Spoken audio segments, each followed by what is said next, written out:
Всем привет! Меня зовут Мария Мироневич, и вы на канале Как похудеть. Сегодня у всех православных начался Великий пост. Вчера в прямом эфире вы очень много спрашивали про постные рецепты. И сегодня будет не просто какой-то один постный рецепт, а для того, чтобы вам помочь составить свое постное, разнообразное, полноценное меню, будет меню на день. И, конечно же, это будет постное меню на день. Мы с вами приготовим завтрак, обед и ужин. Как всегда, рецепты будут очень простые и вкусные. Давайте скорее начинать готовить наш постный завтрак. На сковородку наливаю чайную ложку растительного масла. Вот такой маленький кусочек морковки нам понадобится. Здесь 50 грамм или четвертинка морковки. Натираю на мелкой терке. Отправляем морковку в разогретое масло. Еще у меня есть половинка сладкого красного перца. Я его сначала нарезаю на полосочки, а затем на яркие, ароматные, сочные кубики. Добавляю перчик, перемешиваю. Следом за перцем отправляю 50 граммов цветной замороженной капусты и еще 50 граммов капусты брокколи. И оставляю на пару минут для того, чтобы овощи пассеровались и разморозились. Пришло время немного поперчить. Делаю это по вкусу. Для пикантности добавляю столовую ложку соевого соуса. Вы делаете на ваш вкус. Добавляю 50 мл воды. Больше не нужно. И добавляю 300 граммов замороженной перловки, которую я предварительно отварила, расфасовала по пакетикам и убрала в морозилку. Теперь закрываю крышку и оставляю на 2 минуты для того, чтобы перловка разморозилась. 2 минуты прошло, и наш постный, вкусный, яркий, сытный завтрак готов.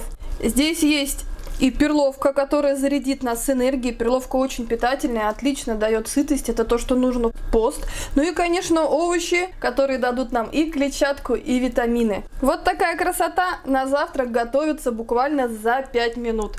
Приятного аппетита! Еще под одним из видео поступили комментарии, вы спрашивали, как же я отвариваю перловку. Я перловку всегда покупаю в пакетиках для варки, это экономит время. Любую беру, которая по акции, со скидкой, и варю я ее в мультиварке на режиме крупа. Отправляю, варю сразу все пакетики одномоментно, потом раскладываю их в морозилку, и в любой момент, когда решу что-то приготовить из перловой крупы, достаю из морозилки, и вот как, например, завтрак, все получается очень быстро и удобно. Так что советую, берите это на вооружение, очень выручает. И на ужин, и на завтрак, и на обед, в общем, когда вам захочется перловки. А мы с вами сейчас будем готовить обед. Перед этим я с вами поделюсь ссылкой на плейлист, потому что постных рецептов на канале на самом деле достаточно большое количество. Там есть и выпечка, и завтраки, и обеды, и ужины, в общем, много всего интересного. И я уверена, полезного для вас, то, что упростит ваш быт в постные дни. Поэтому вот ссылка на целый плейлист с постными рецептами. Ну и давайте готовить обед. Для супа лук я нарезаю мелким кубиком. Добавляю лук в разогретое растительное масло. Готовлю все на медленном огне и, как всегда, в одной кастрюле. Перемешаем и подготовим остальные ингредиенты. 300 граммов тыквы нарезаю сначала вот так полосочками. Тыква у меня, кстати, замороженная, я ее покупаю. Чищу, разрезаю на порционные кусочки и убираю в морозилку. Очень удобно. Тыкву нарезаю кубиками где-то сантиметр. Она у меня еще даже не до конца разморозилась. Это ничего страшного, она разморозится в кастрюльке с овощами. Отправляем тыкву к луку. Она и разморозится, и пассируется одновременно. Одну среднюю морковку натираю на крупной терке. Добавляем натертую морковку. Все хорошенечко перемешиваем. И еще я сразу перчу, для того, чтобы от перчика остался аромат. Перчу, конечно же, по вкусу. Теперь на пару минут оставляю овощи пассероваться. Овощи пассеровались, добавляю к ним 300 грамм красной промытой чечевицы. Эта чечевица готовится быстро и отлично подходит для супов. Следом добавляю воду. Я, кстати, заливаю сразу горячую, для того, чтобы суп готовился быстрее. Объем воды я довела до 2 литров. Наш супчик будет густой и сытный. Теперь накрываю крышкой и оставляю на 5 минут до готовности чечевицы. 5 минут прошло. Так замечательно кипит наш супчик. Отправляем специи. Здесь у меня соль, паприка копченая и итальянские травы. Для того, чтобы наш супчик был очень ароматным, красивым, ну и, конечно, вкусным. Теперь перемешиваем для того, чтобы все вкусы и ароматы смешались. И на минутку оставляем под крышкой. Суп уже готов, его можно есть и так, но мне нравится текстура супа-пюре, она получается очень сытная, нежная. В общем, я использую блендер и превращаю наш суп в суп-пюре. Наш суп-пюре готов, отправляем его на тарелку, он получается очень нежным, бархатистым, просто восторг. Я очень рада, что таким рецептом поделилась с вами, а в свою очередь этот рецепт подсказали мне вы на прямом эфире. Я провела тест, суп оказался действительно просто восхитительным, и я теперь рада, что могу поделиться этим рецептом с вами. Обязательно приготовьте тыквенно-чечевичный суп, это очень-очень вкусно. Наш обед готов, это просто замечательно. Нам осталось приготовить ужин. Ужин мы с вами приготовим тоже очень быстро. Из самых обычных доступных продуктов готовить будем в одной сковороде. И этот ужин подходит не только тем людям, которые постятся, но его можно использовать как гарнир, либо как основное блюдо. В общем, блюдо универсальное и очень простое. Давайте готовить наш ужин. Луковицу я нарезаю мелким кубиком. Загружаем лук в разогретое масло и оставляем на сковородке.